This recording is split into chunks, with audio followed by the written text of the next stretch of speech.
Welcome to the Know Guys. I'm Peyton McLeod, and we are here on the last day of PAX South. And I'm here with Josh Sawyer, creative director at Obsidian Entertainment. How are you? Doing pretty well. How are you doing? How's your con been going? Going pretty well. We had our panel yesterday, and it went very nicely. A little nervous, weren't sure how many people were going to show up, and it was full house, so it went great. So, for those who might not know who are watching this video, just what's the quick elevator pitch of Pillars of Eternity? Pillars of Eternity is a game made in the style of the classic Infinity Engine games from the late 90s and early 2000s. Those are Icewind Dale, Baldur's Gate, and Planescape Torment. Those games emphasize an isometric view of beautiful environments that you do a lot of exploration in. They emphasize party-based, real-time with pause combat, and a really rich and engrossing story that reacts to the choices that you make. So those are the three things that we really focused on over the course of development, and we wanted to make this game for PC, Mac, and Linux, not have to worry about any sort of console ports or anything. So I know with the old Obsidian, or the Infinity Engine games, you guys relied heavily on the D&D license, but you guys are sort of going your own way with this one. How far did you guys diverge from like the D&D rule set? Was it enough to just like legally not be D&D or what? I think we diverged a little bit more. We did want to make something that was very consistent, very easy for people to learn.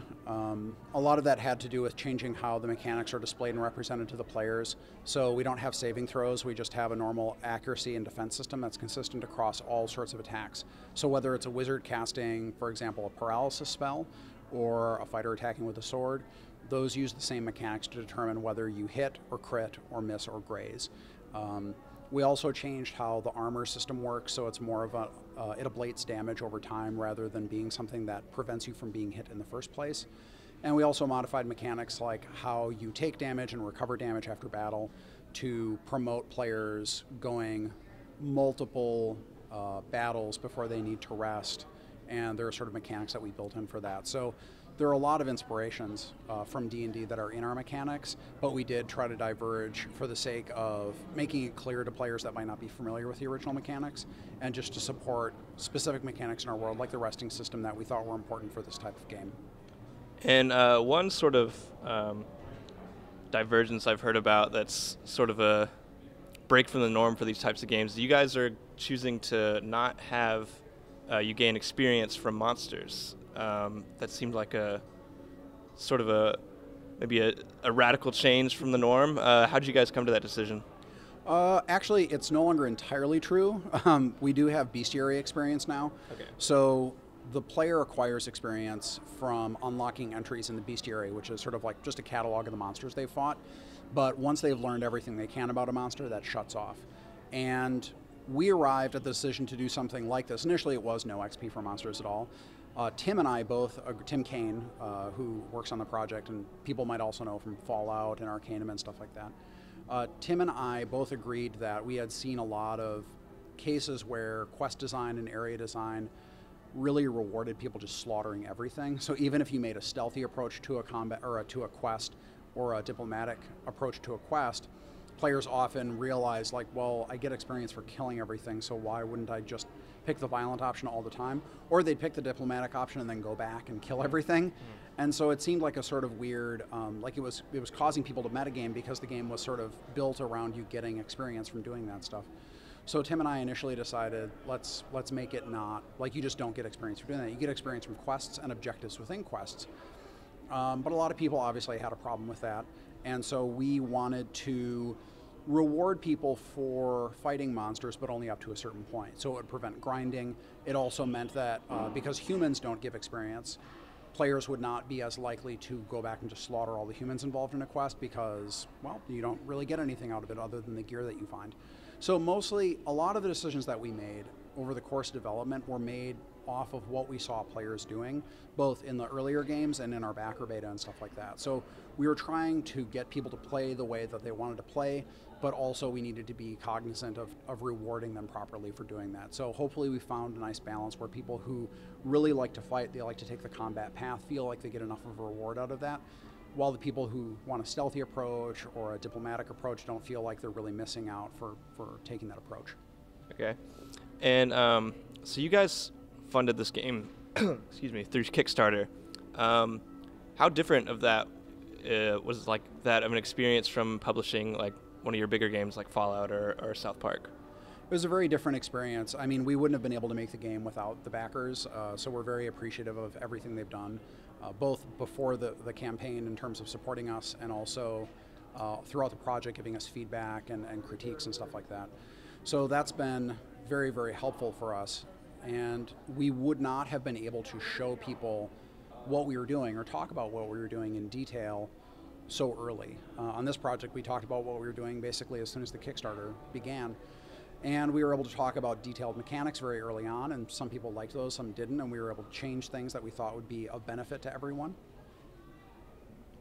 And that back and forth process normally happens much, much later in the project, usually when there's not time to really do anything about it. And we were able to be very open with people about why we were doing the things that we were doing. And we didn't have to filter that through a marketing department or a PR department or anything like that.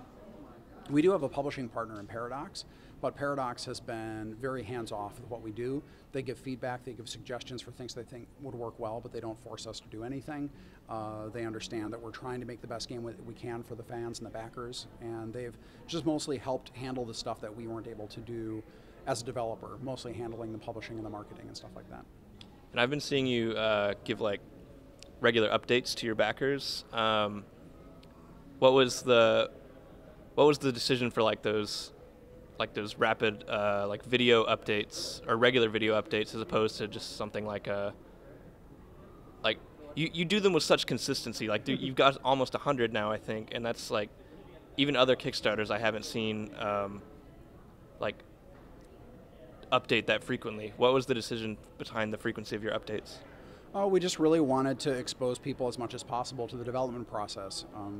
A lot of people they really don't understand the development process at all. And sometimes that was frustrating for people because they didn't like what they saw. They thought that it worked another way, or they didn't have any expectations and they were disappointed by what they saw. But we thought it was important for them to understand how we go through the design process, how we go through the development iteration process, how we prioritize things. Sometimes people are very mad because they wanted us to prioritize certain things over other things.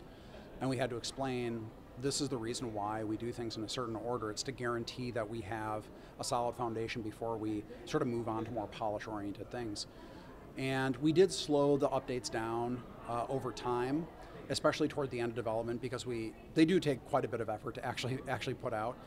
But as we were starting to get deep into the backer beta and we were going towards finalization, we really needed to, one, there were fewer things to talk about.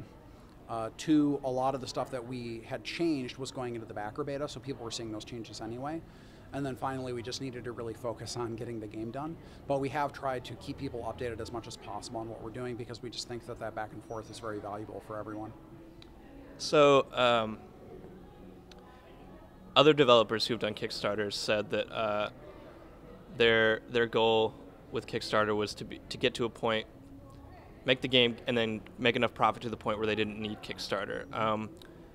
But with you guys, it's more of a case of like these games wouldn't really be made without Kickstarter. Do you guys think you would come back to Kickstarter in the future, or? I certainly think we would consider coming back to Kickstarter, but with any company, I think that being able to have our own intellectual property is very important, which is another reason why this is huge for us. This is the first IP that we've been able to work with where we retain ownership of it and the rights to make sequels and do other things with it. So that's very important to us. But I think we would certainly come back to Kickstarter for another project, whether that means a sequel to Pillars of Eternity or maybe just another idea that we had that we didn't think a traditional publisher would be interested in doing.